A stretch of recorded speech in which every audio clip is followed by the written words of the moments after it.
e hoje nós temos o prazer de receber Natália Dornelas. Natália é militante da Bela Velhice, jornalista e publicitária. Ela iniciou no colunismo social nos jornais O Tempo e Pampulha, em Minas Gerais. Atualmente, ela produz conteúdo para o seu blog, ela comanda um programa de rádio, Fica a Dica, na Rádio Alvorada. Ela é colunista da revista Cláudia Online, com a coluna Conversa de Vó. Ainda faz parte do time do podcast As Perennials. Gente, essa mulher fez um monte de coisa, mas o que eu quero saber, quem é Natália Dornelas? Nossa, quem é? Essa é uma pergunta engraçada, que obviamente não é a primeira vez que eu ouço, né? Mas a gente vai mudando, né, com o tempo. É uma pessoa em transição, né? Eu estou num momento de mudança mesmo, de física e de trabalho, né? Depois de algum tempo ainda questionando se eu estava no caminho certo em relação a dedicar minha carreira à longevidade, acho que agora é definitivo que isso é o meu, né, o meu caminho. Então, eu estou aqui, eu sou uma borboleta prestes a sair do casulo, digamos assim. E, Natália, uma coisa que eu achei muito legal, que você usa o termo velhice, porque muita gente fala maturidade, e eu acho tão incorreto, porque você pode ser muito maduro aos 30 e nada maduro aos 80. Mas existe um certo preconceito no termo, né? Total. Velho, então, né? Eu e Miriam Goldenberg temos as mãos, e imagino que seu público conheça a Miriam, e ela não necessite de apresentação, né? Mas, brevemente, ela é uma antropóloga e talvez o grande nome, né, a dedicar a obra dela e a pesquisa ao envelhecimento no Brasil, não na área da saúde, né, mas do comportamento. E Miriam e eu nos tornamos amigas por conta dessa paixão pelos velhos, e a gente carrega essa bandeira de que velho é lindo e é velho mesmo, né? E existe um preconceito entre os próprios velhos, né? Se você, dependendo do velho, se você chamá-lo de velho, ele vai entender como um xingamento. Isso por conta de tudo que se viveu até então na cultura brasileira, né? Mas eu não tenho problema nenhum com a palavra velhice, e muito menos com a palavra velho. O que te levou a se interessar sobre a velhice? Então, tudo aconteceu por uma história pessoal, né? Meu pai vivia no interior de Minas, eu em Belo Horizonte, com a minha carreira de jornalista, com meu site, dando dicas da cidade, e eu percebi que meu pai não estava legal. A gente procurou os médicos em Juiz de Fora, que era a cidade mais próxima. Ele teve diagnósticos muito desacertados, assim, até que eu resolvi levá-lo para BH, diagnosticado com um tipo muito raro de Parkinson, que se chama degeneração córtico basal, uma doença cruel, cujo prognóstico é, assim, desolador, né? Uma progressão muito mais rápida do que o Parkinson tradicional. E eu e meu irmão, a família, somos só nós dois mesmo, é bem pequena, decidimos levá-lo para Belo Horizonte, onde ele teria mais cuidados e ele estaria perto de mim, porque ele aceitava mais as minhas intervenções do que as do meu irmão. Na época, meu pai tinha se questionando um pouco o que eu vinha fazendo há muitos anos, falando de ter, né, da estética. Eu fui editora de moda há muitos anos e depois fui para o estilo de vida, mas sempre com esse viés da moda, mas aquilo já não me preenchia tanto. E aí eu tive a possibilidade, a sorte de desacelerar um pouco esse trabalho que eu vinha questionando para gerir essa vida do meu pai, que era uma vida, no primeiro momento, com muitas cuidadoras. E aí acabamos tendo que institucionalizá-lo, porque a coisa dos cuidadores em casa foi ficando bem complexa, e nisso eu passei a praticamente viver na instituição que meu pai morava, né? Ele morava numa instituição, assim, 2 bairros depois do meu, era para Belo Horizonte relativamente perto, e eu ia todos os dias à tarde vê-lo e passava 3 horas lá com ele, né? E aí eu fui convivendo muito com os outros velhos, e me encantando por eles, né? E aí depois, óbvio, que se eu mexer na minha história de vida, eu vou encontrar vários momentos em que eu estava próxima de um velho, de uma velha, encantada por eles, assim, eu sempre tive esse encantamento. E aí, nesse decorrer da doença dele, que foi muito rápido, na verdade, meu pai viveu 2 anos só, foi institucionalizado 1 ano, ele viveu pouco tempo. E aí, eu comecei a escrever sobre essa minha rotina com ele. Meu pai era muito bem-humorado, a gente ria, apesar de qualquer coisa. E postava ele, postava os residentes da instituição que estavam lá com ele na mesma casa. E as pessoas começaram a responder de uma forma que elas nunca tinham respondido, por exemplo, ao meu trabalho de 10 anos falando de Belo Horizonte, 20 anos falando de moda. As pessoas começaram a chegar para mim falando, nossa, eu estou vivendo a mesma coisa com meu pai. E aí eu falei, gente, eu quero falar disso. E aí eu fui, então, me chamaram até para escrever um livro, eu criei um perfil que chamava-se A Mãe do Pai, onde eu dividia essas dores e delícias, né, desse cuidado. E aí eu já estava completamente inserida nos velhos, assim, comecei a conhecer muita gente do segmento de longevidade, fui convidada para participar de um evento em São Paulo que se chama Infinito, que fala de morte, que fala de legado, para falar do meu pai, da nossa história, né? E aí eu me apaixonei por esse segmento, assim. Falei, ai, que interessante. Você está nesse segmento há quanto tempo? Desculpa de te interromper. Imagina, então, vamos supor aqui, 4 anos, fazendo as continhas, começou em 2018, na verdade, eu acho que 3 anos inteiros, assim, 3 anos inteiros, 19, começo de 19 é que eu começo a falar dessas histórias com meu pai, né? E aí, 2020, já com a pandemia, eu criei o Conversa de Vó, que era o projeto para fazer as lives com as avós, e aí que eu posso me dizer que eu estou completamente inserida, tem 2 anos, mas que eu estou mergulhada de alguma maneira desde 2019. Ah, tá. E você notou que de lá para cá houve mudança no comportamento das pessoas em relação a aceitar a velhice? Porque, na verdade, sabe o que eu sinto? Que não se fala muito sobre isso.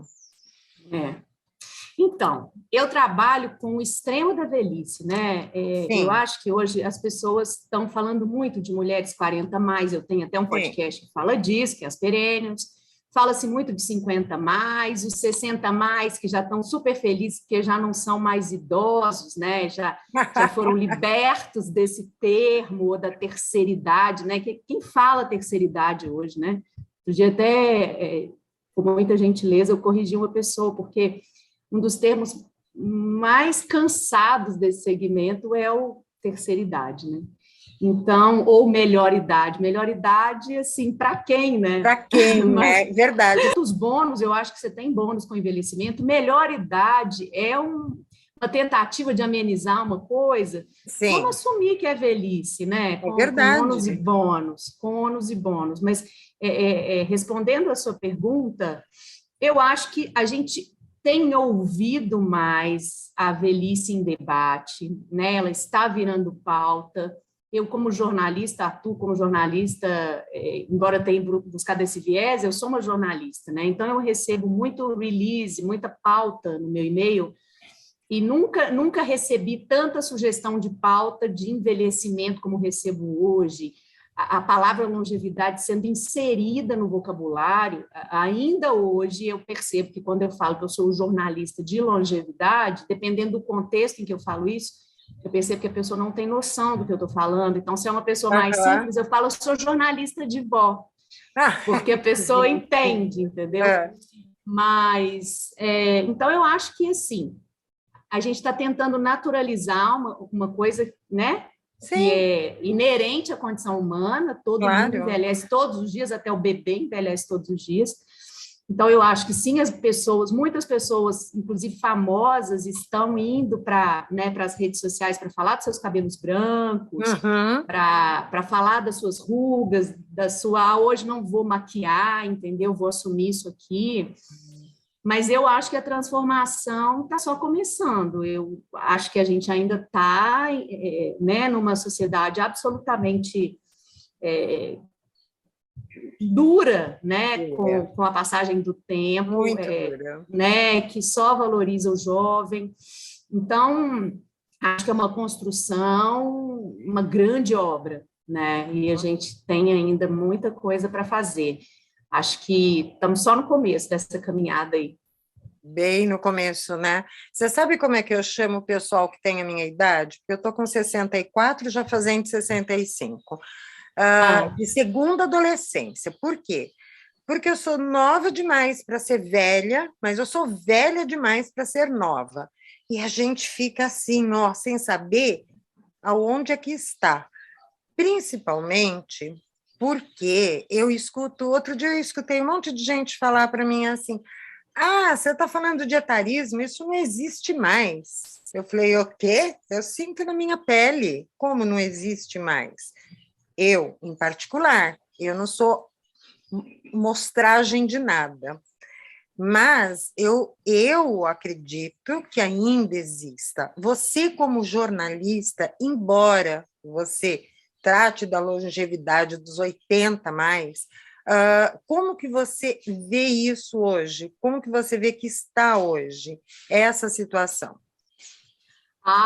quem te disse que não existe etarismo no Brasil é a mesma pessoa que acha que somos uma sociedade que não discrimina o negro, por exemplo, né? Temos muitos preconceitos, preconceitos que estão completamente arraigados, né? Eu trabalho com longevidade, acho lindo a beleza no outro, mas outro dia estava no espelho me olhando e falando, nossa, eu estou muito velha, eu estou caída. Então, assim, né, eu trabalho no meu discurso, eu tento inserir isso o tempo inteiro, porque eu acho que é um trabalho de educação para mim e para todo Sim, mundo, né, para a gente mudar esse ponto de vista, até porque seremos cada vez mais velhos, um país de velhos, né, a sim. quinta população de velhos do mundo é a brasileira, e daqui a pouco a gente vai sair, eu vou falar igual a Candice Pome é uma grande amiga e ela tem uma especialização em gerontologia, e ela falou uma coisa uma vez que foi muito engraçada, que em breve a gente vai sair assim na rua e vai parecer que a gente está num cruzeiro do Roberto Carlos, porque a gente vai ver muito mais cabelos brancos, e até porque as pessoas estão assumindo isso, né? Sim. Do que moçadinha, do que criança, né? A população vai envelhecer, quer dizer, está envelhecendo, ou seja, não tem outro caminho. Seremos uma nação de velhos. O mundo está envelhecendo, né? As pessoas estão aí tendo menos filhos, enfim, tem toda uma justificativa para essa afirmação aqui que eu faço a partir de números, né, do IBGE e tudo mais.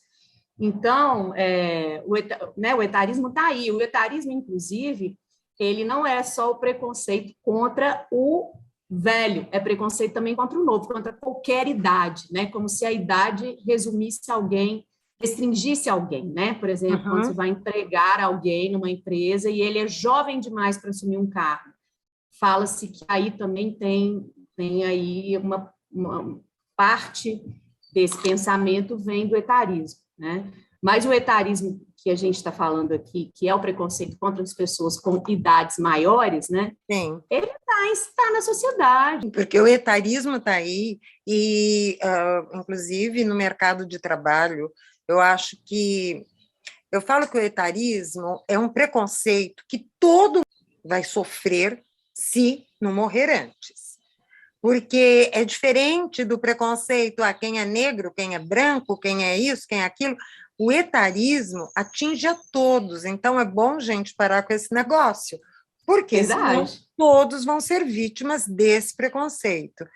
Agora, o que eu queria saber é o seguinte: já que você conviveu e convive ainda todo esse tempo com esses velhos maravilhosos, qual a lição que você consegue extrair desse contato para que a gente tenha uma longevidade legal, feliz?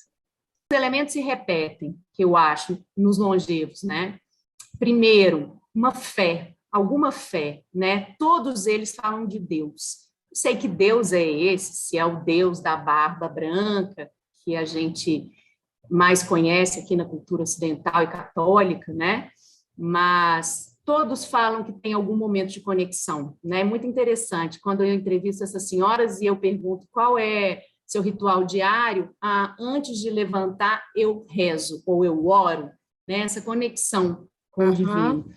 E isso está numa pesquisa das Blue Zones, que são as 5 regiões do mundo onde tem mais centenários. Outra coisa muito importante que eu vejo, ou ouço dessas pessoas, é a importância da família, ou da família de sangue, ou da família que se cria na vida, que são os amigos, né? A gente não foi feito para viver sozinho. Embora em muitos momentos da vida a gente precise ficar só, tenham pessoas que tenham mais habilidade com a solitude do que outras. A gente está aqui nesse planeta, a gente está encarnado aqui para resolver questões com os outros, né? Então, o networking afetivo, eu acho que é outra coisa bem importante desse envelhecimento. Aí tem outras coisas que também estão. Eu acabei de ler um livro muito bacana falando da felicidade nas Blue Zones, que são essas regiões onde tem os velhos, né, mais velhos do mundo. E tem coisas como alimentação, mas isso eu não ouvi tanto dos meus velhos. Eu ouvi muitos falando: olha, eu como o que eu gosto, eu como eu como gordura, né? E nisso aí eu não consigo tirar um dado assim isolado. Mas eu acho que a conexão afetiva e acreditar em alguma coisa, conectar-se, são duas coisas que vão estar na cultura brasileira, vão estar nos japoneses, que também são grandes exemplos de longevidade no mundo, né? E vão estar, talvez, nos idosos da Guatemala, que é o único lugar da América, tirando Califórnia, onde se encontram esses centenários do mundo, né? E é uma sociedade com vários problemas sociais, mas onde vive-se muito. E os centenários do mundo está lá, conexão espiritual. Muito obrigada. E Imagina. Vou deixar para você uma última palavra de despedida. Uma última palavra? Vamos... Esperança, né? Natália, muito obrigada. Foi um prazer Imagina, ter querida. você aqui. Imagina.